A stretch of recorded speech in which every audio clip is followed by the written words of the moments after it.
राष्ट्र समाज की गरिमा को रखते हुए जो शीलता, शिष्टता एवं सहिष्णुता का सुखद प्रदर्शन किया है वह सराहनीय है, प्रशंसनीय है। पहुंचा मैं तुम्हारे गीत के भावों पर। तुम्हारा कहना है कि अगर हमारे राष्ट्र पर कोई भी समस्या आ जाए तो संपूर्ण प्रयास करेंगे समस्या के निवारण के लिए, और अगर समस्या का निवारण नहीं हो पाया तो सहजता में अपनी जान को न्यौछावर कर देंगे। धन है, हृदय से साधुवाद है तुम्हारी सच्ची निष्ठा को, तुम्हारी सच्ची भावना को। अगर प्रत्येक एक व्यक्ति के अंदर अगर ऐसी राष्ट्र की भावना आ जाए तो हमारा राष्ट्र कभी मेरे मित्रों परतंत्र हो ही नहीं सकता है। विचार करो, कुछ ना कुछ लीला से सीख लेनी चाहिए। व्यक्ति अगर जीवन भर सीखना चाहे तो जीवन भर सीख सकता है। एक नारी शक्ति कह रही है कि अगर पुरुष शक्तिहीन हो गई तो अपने हाथों पर खड्ग और तलवार लेकर के राष्ट्र की व्यवस्था अपने हाथों पर संभाले। अगर आज तुम्हारी ऐसी भावना है तो क्या हम तुम्हारी प्रशंसा की प्रशस्ति न कर सके? करना पड़ेगा, क्योंकि राजा और प्रजा आज से नहीं, जन्म जन्मांतर से, कल्प कल्पांतर से, युग युगांतर से एक दूसरे के पूरक रहे हैं और हैं। अगर आज तुम्हारा कहना है तो हम भी कहना चाहते हैं व्यास जी इनके लिए कि जो भरा नहीं है भावों से, पहले तो भैया भावना बनाओ। अगर आपके अंदर ये भावना न जगी होती तो यहां पर लीला न हो रही होती। सब भावना का खेल है। अगर व्यक्ति के अंदर अच्छी भावना आ जाए तो व्यक्ति का इसी मनुष्य शरीर के द्वारा कल्याण हो सकता है। और भावना व्यक्ति के जब बिगड़ती है तो जन्म जन्म अनेकों बार जन्म लेता है, कोटि कोटि मुनि यतन कराही, लेकिन अंत राम कहियावत नाही, तो व्यक्ति गर्त में पड़ा रहता है। भावना का खेल है। अगर व्यक्ति चाहे ले तो अभी आज ही बना सकता है अपने आप, क्योंकि शरीर इसी वजह से मिला है। जो भरा नहीं है भावों से और बहती जिसमें रसधार नहीं, वो हृदय नहीं है, पत्थर है जिसमें स्वदेश का प्यार नहीं। भैया उसका हृदय पत्थर के जैसा है, पाषाण के जैसा है, जिसमें अपने जिस हृदय में अपने राष्ट्र पर सच्ची निष्ठा न हो। विचार करो, जैसे आपके गांव में लीला हो रही है तो शोभा तो आप लोग ही बढ़ा रहे हैं। कोई बाहरी गांव का व्यक्ति शोभा बढ़ाने नहीं आएगा। आप लोग बैठे हैं तो विचार करो, शोभा बढ़ रही है, क्योंकि श्रोता, वक्ता, ज्ञान, निधि, ये दोनों ज्ञान के भंडार हैं। निधि माने भंडार। जिस ग्राम में हमारा जन्म हुआ हो उस ग्राम के प्रति हमें कृतज्ञ होना चाहिए, कृतज्ञ नहीं होना चाहिए। कृतज्ञता का पाप हमारे शास्त्रों में गौ हत्या से और ब्रह्म हत्या से भी बढ़ करके बताया गया है, जो किए हुए उपकार को नहीं मानते। जरा सोचो, जननी जन्मभूमश्च स्वर्गादपि करियसि। जन्मभूमि और मां ये स्वर्ग से भी बढ़ करके हैं। जरा विचार करो, तभी तो हम कहते हैं कि राष्ट्र प्रेम के लिए किसी जाति का बंधन नहीं है, किसी धर्म का बंधन नहीं है। हमें जाति और धर्म में बांधा जा रहा है। विचार करो, अगर जातियों में बटे रहे तो एक दिन काटे जाएंगे, कटेंगे, और अगर हम एक हो गए तो मेरे मित्रों सुरक्षित रहेंगे। तभी तुम्हारा कहना है कि चाहे अरे हिंदू हो या मुस्लिम और हो सिख ईसाई, पर एक बार सब मिलकर बोलो कि हम हैं भाई भाई। हम तो ये कहते हैं कि चाहे हिंदू हो, चाहे मुसलमान हो, चाहे सिख हो, चाहे ईसाई हो, अगर उसके अंदर मानवता नहीं है तो वो मानव है ही नहीं, वो दानव। जैसे हम चाहते हैं कि हमारी संतान सुखी रहे, हमारा परिवार सुखी रहे, ऐसा दूसरा व्यक्ति भी तो चाहता है। तो हम दूसरे को सुखी देख करके हम अपने को सुखी माने, तभी तो हमारी मानवता है। और दूसरे को दुख प्रदान करके और अगर हम को सुखी माने तो हमारी दानवता है, मानवता नहीं हो सकती।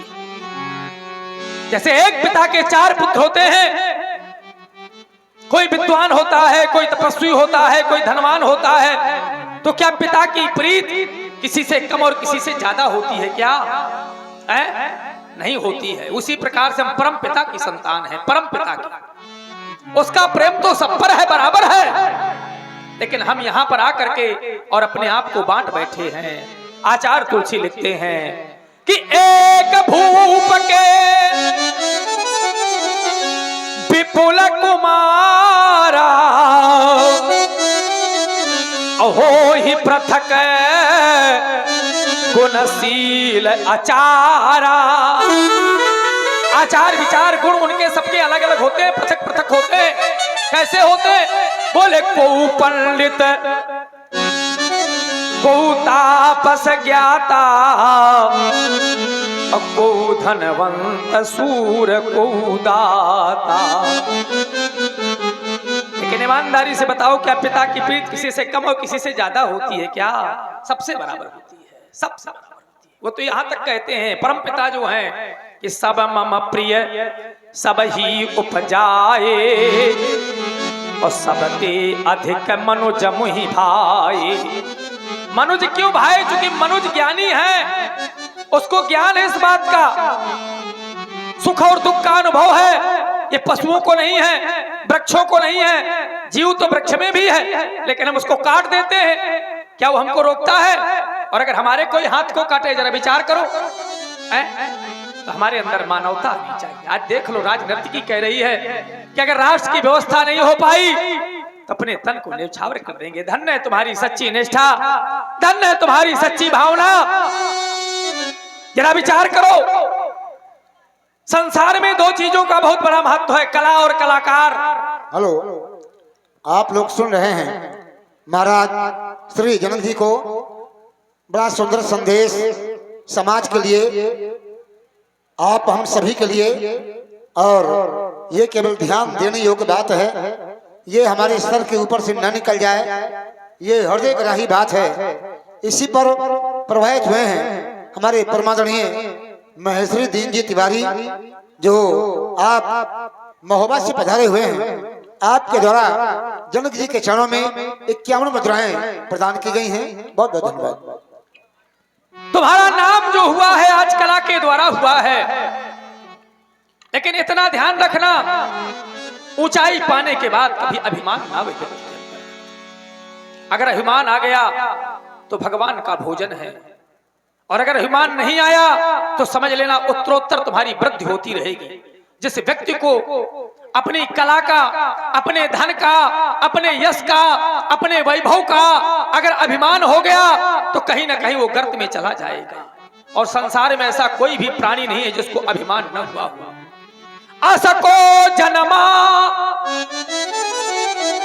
है जगमाही,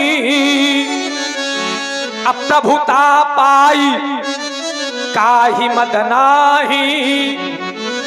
संसार में ऐसा कोई भी प्राणी नहीं है जिसको अपनी प्रभुता का मद ना हुआ हो। जैसे जवानी में व्यक्ति अपने माता पिता को तक भूल जाता है, चूंकि मदांध हो जाता है, ये नहीं जानता कि कभी मैं भी वृद्ध होऊंगा। विचार करो, ये प्रभुता है, मद है कहीं ना कहीं पर, ये होना नहीं चाहिए। उसी घाट से एक दिन सबको गुजरना है। तो तुम्हें कला का अपनी अभिमान न हो। जिस ऊंचाई को पाया है, क्यों? क्योंकि कलाकार केवल प्रशंसनीय हुआ करता है, और कला तो पूजनीय होती है। कला आज से नहीं, पहले से थी, है और रहेगी। और कलाकार का तो एक समय निश्चित होता है। समय जैसे आज हम हैं, कल हम नहीं रहेंगे। कल हमारे गुरु भगवान थे, आज वो नहीं है। कल आने वाले समय पर हम भी नहीं रहेंगे। हमें अभिमान न हो कि मैंने बहुत ऊंचाई पा ली है। किसी का कोई अभिमान कभी नहीं रहता है। जरा विचार करें, प्रशंसा करें समाज के लोग, हमें अपनी प्रशंसा को कभी नहीं सुननी चाहिए। चूंकि निंदक नियरे राखिए आंगन कुटी छवाए। विचार कर, आज हम तुम्हारी प्रशंसा नहीं कर रहे, इतना अवश्य कह रहे हैं कि जिस ऊंचाई को तुमने पाया है, जिस ऊंचाई से तुम्हारा नाम हुआ है, इस बात को बहुत गहराई से विचार करना। इस ऊंचाई का कभी अभिमान ना आवे, तुम सदैव ऊंचाई पाती रहोगी, ऐसी हमारी मंगल कामनाएं हैं। जाओ विश्राम करो, विश्राम करो, विश्राम करो। आए हुए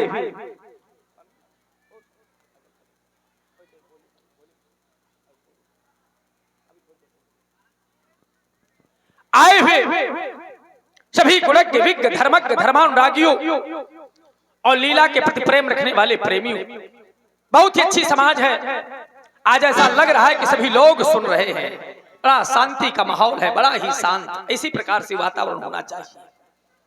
ऐसा लगे कि हमें कोई सुन रहा है, और जब न लगे तो समझ लो कहीं ना कहीं गड़बड़ है। इतना अच्छा माहौल है। आप लोगों से भी कहना चाहते हैं, भैया आप लोग भी बैठ जाओ, बहुत अच्छी व्यवस्था है, खड़े न हो। खड़े होकर के केवल होली तापी जाती है। इसी विषय में कह रहे हैं कि कभी अभिमान न करना, ये न सोचना कि हमारे धूल न लग जाए। ऐसे स्थानों पर लगा हुआ पाप मेरे मित्रों कहीं पर छूटता नहीं है। अन्य स्थानों का लगा हुआ पाप तो छूट जाता है, लेकिन धार्मिक स्थानों का लगा हुआ पाप कहीं पर नहीं छूटता है। हम आप लोग तो मनुष्य हैं, जरा विचार करो। एक गजराज अपने ऊपर धूल डाल रहा था, प्रश्न किया गया कि क्यों धूल डाल रहा है, तो बोले उस रज का कण अगर मेरे ऊपर पड़ जाए, जिस कण से ऋषि पत्नी का तरण तारण हुआ है, शायद मेरे शरीर का भी तरण तारण हो जाए। और विचार करना, मैं कोई मनमुखी बात नहीं कर रहा हूं। शास्त्र उठा करके देख लेना, संतों से पूछ लेना, जहां पर भगवान की लीला होती है वहां पर हनुमंत लाल जी विराजमान रहते हैं। और हनुमंत लाल ही नहीं, हमने तो अभी एक दिन पढ़ा था कि सप्तऋषि भी विराजमान रहते।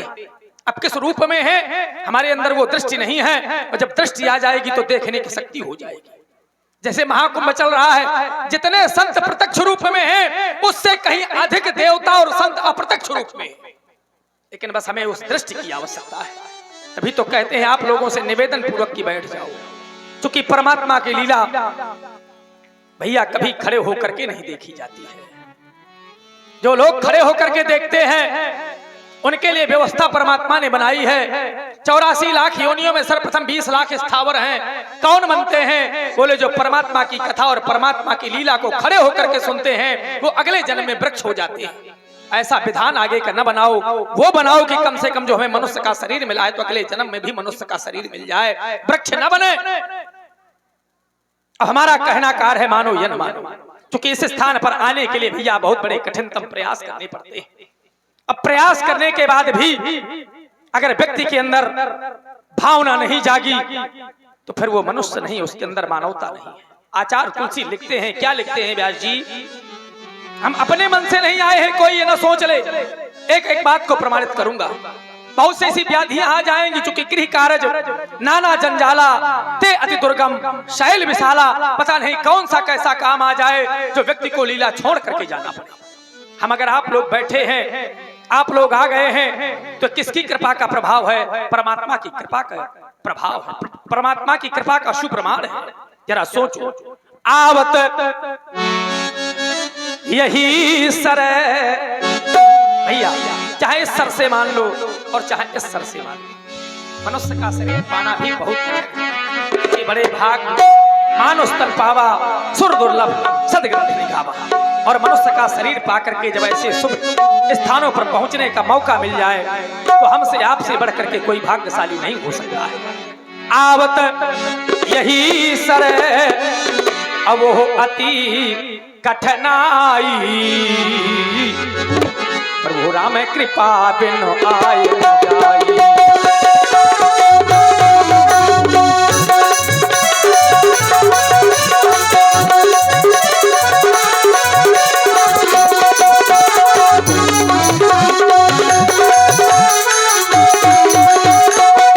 आवत यही सर, इस सर में आने के लिए कठिनतम प्रयास करने पड़ते हैं। और जैसे आ गए हो और ईमानदारी से जो आपकी निष्ठा है यहाँ पर, अगर यही निष्ठा बनाए रहोगे तो कल्याण हो जाएगा। क्योंकि विषय किसके समान है, विषयों का त्याग करना चाहिए। आचार्य तुलसी लिखते हैं कि नरतन पाए, नरतन पाए, मनुष्य का शरीर पाया, नरतन पाए, और ये विषय मन दे ही तो पलट सुधाते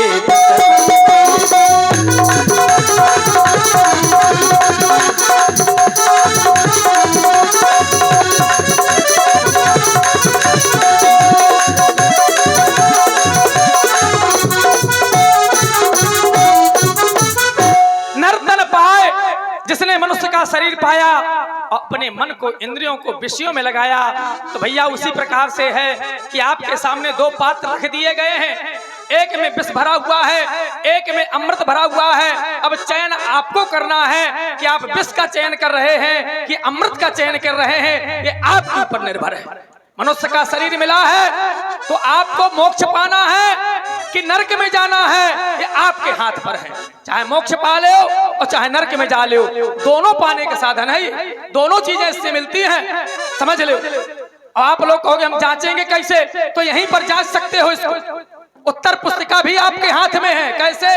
अगर समाज के लोग आपको परोक्ष में आपकी बड़ाई करें तो समझ लेना आप स्वर्ग के भागीदार हैं। अब अगर समाज के लोग परोक्ष में आपकी बुराई करें तो समझ लेना आप नरक के भागीदार हैं। सामने तो डर बस भी कोई कह सकता है भैया तुम बहुत अच्छे हो, लेकिन सुने में परोक्ष में जो कोई बड़ाई करे तो समझ लेना कि तुम समाज में अगर अच्छे हो तो भगवान के लिए भी अच्छे हो। क्योंकि संसार में विचार करो, भागवत महापुराण में लिखा है, अत्यधिक न कहते हुए कहना चाहते हैं कि दुर्लभो मानसो देहो, ये मनुष्य का शरीर बड़ा ही दुर्लभ है। इस समय को, इस मौके को हाथ से न जाने दें। दुर्लभो मानसो देहो, और ये देही नाम क्षण भंगुरा। ईमानदारी की बात यह है दादाजी कि आज हम बोल रहे हैं, आप इतने लोग बैठे हैं, कौन व्यक्ति कब बिछुड़ जाए, हम कल बोल पावे न बोल पावे, यही सत्य है। लेकिन ईमानदारी से सत्य को व्यक्ति कोई स्वीकार नहीं रहा है। अब अगर स्वीकार ले तो आज ही कल्याण हो जाएगा। दुर्लभो मानसो देहो, देहि नाम क्षण भंगुरा, देहि नाम क्षण भंगुरा। इसी को आदरणीय व्यास जी कवियों ने अपनी पंक्तियों में लिपिबद्ध कर दिया है। और क्या लिखा है कि क्षण भंगुर जीवन की कलिका। ईमानदारी से जीवन रूपी कली बड़ी ही क्षण भंगुर। व्यास जी हमारे आपके कहीं ना कहीं पूर्व जन्म के ऐसे कर्म थे जो हम आप लोग मिल रहे एक दूसरे से। ये सब कर्मों का प्रभाव, किस व्यक्ति को कहाँ मिलना है, किस व्यक्ति को कहाँ पर भोजन मिलना है, ये सब व्यक्ति के भाग्य में लिखा हुआ है। किस व्यक्ति को कितना सुख मिलना है, किस व्यक्ति को कितना दुख मिलना है, किस व्यक्ति का समाज में कितना नाम होना है, ये सब उसके प्रारब्ध में लिखा हुआ है। तभी तो कहते हैं कि क्षण भंगुर जीवन की कलिका, कल प्रात को जाने ये खिली न खिली, और मलया गिर की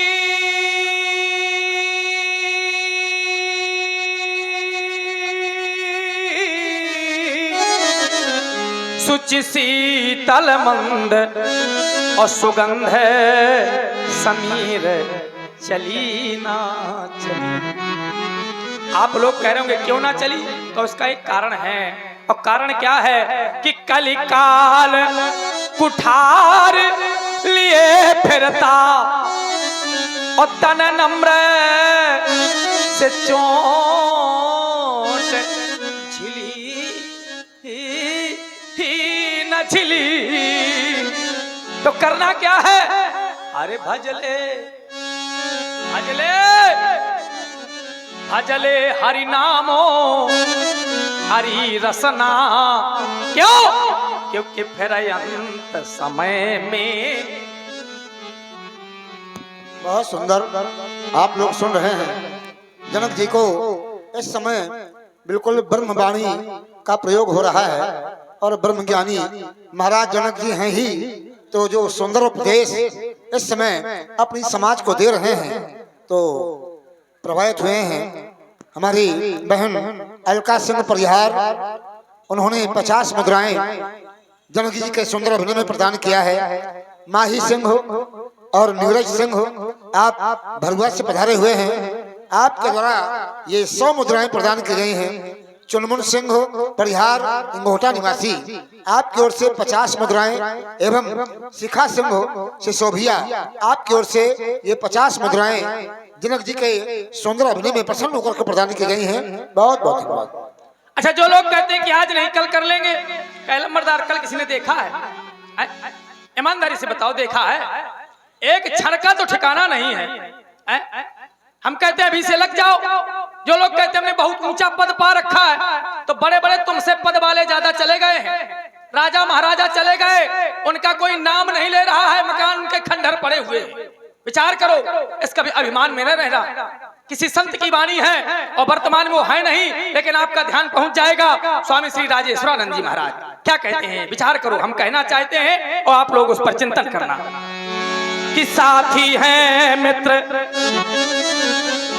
जल गंग बिंदु पान तक, और ये अर्धांगनी भी बढ़ेगी तो केवल मकान तक। कितने साथी बनाओ, केवल गंगा के किनारे तक ही जाएंगे, और जब जला देंगे वापस आ जाएंगे तो भूल जाएंगे आपने कितने को नहीं जलाया होगा, हमने कितने को नहीं जलाएगा। अब क्या किसी को याद करते हैं? अर्धांगिनी केवल दरवाजे तक रोती हुई खड़ी रह जाएगी, एक भी कदम आगे नहीं बढ़ाएगी, जबकि अग्नि के 7 फेरे लिए जाते हैं जीवन भर साथ निभाने का। पूरे परिवार के लोग होते हैं, नाते रिश्तेदार होते हैं, लेकिन जिस समय एक साथी छूट जाता है तो अर्धांगिनी माने नारी केवल दरवाजे तक रोती हुई खड़ी रह जाती है। अर्धांगनी भी बढ़ेगी तो केवल मकान तक, परिवार के लोग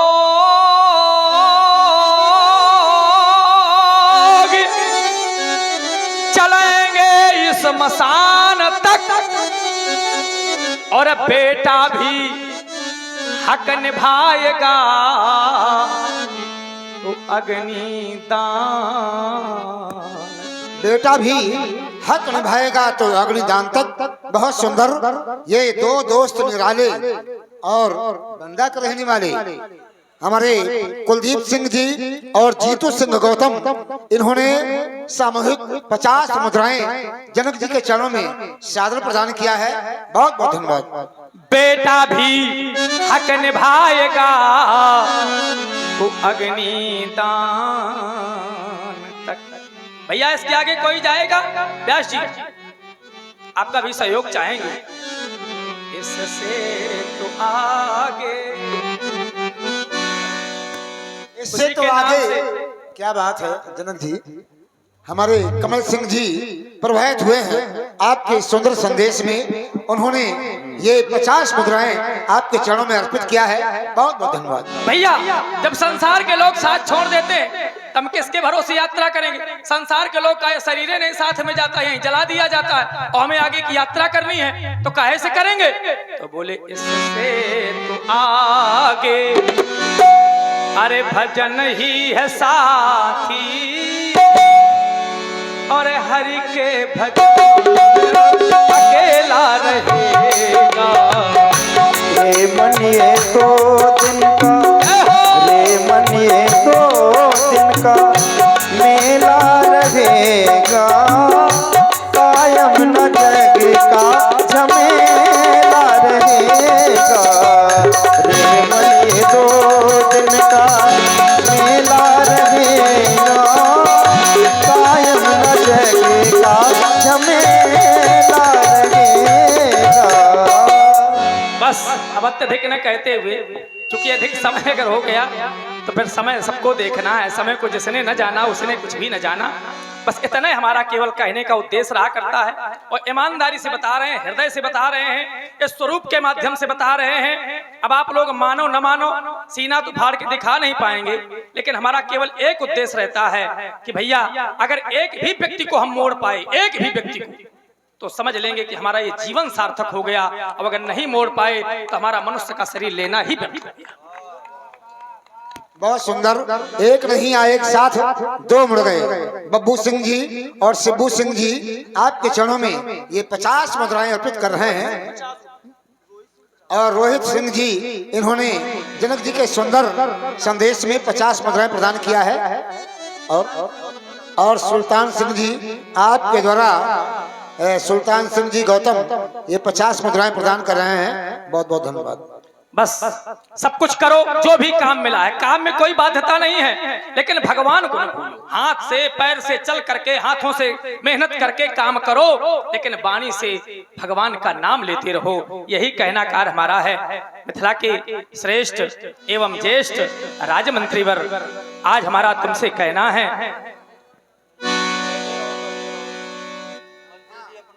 देवलाल यादव और सुशील यादव आपकी ओर से ये 50 मुद्राएं प्रदान की गई हैं एवं 20 मुद्राएं गुप्त रूप से हैं, नाम भूल गया है। बहुत बहुत धन्यवाद।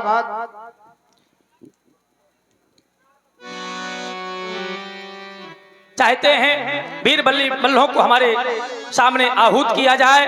चूंकि समय यह ज्ञान चर्चा का नहीं है, मिथिला में तो सदैव ज्ञान की चर्चाएं हुआ करती हैं।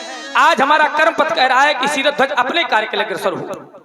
बहुत बहुत धन्यवाद। हाँ, अंशु एंटरप्राइजेज जिसके प्रोप्राइटर हैं प्रमोद कुमार सिंह जी और ममता सिंह जी, आपके द्वारा ये 50 मुद्राएं प्रदान की गई हैं। बहुत बहुत धन्यवाद। और बबलू प्रजापति, इनकी ओर से 20 मुद्राएं एवं 50 मुद्राएं हमारे धनुष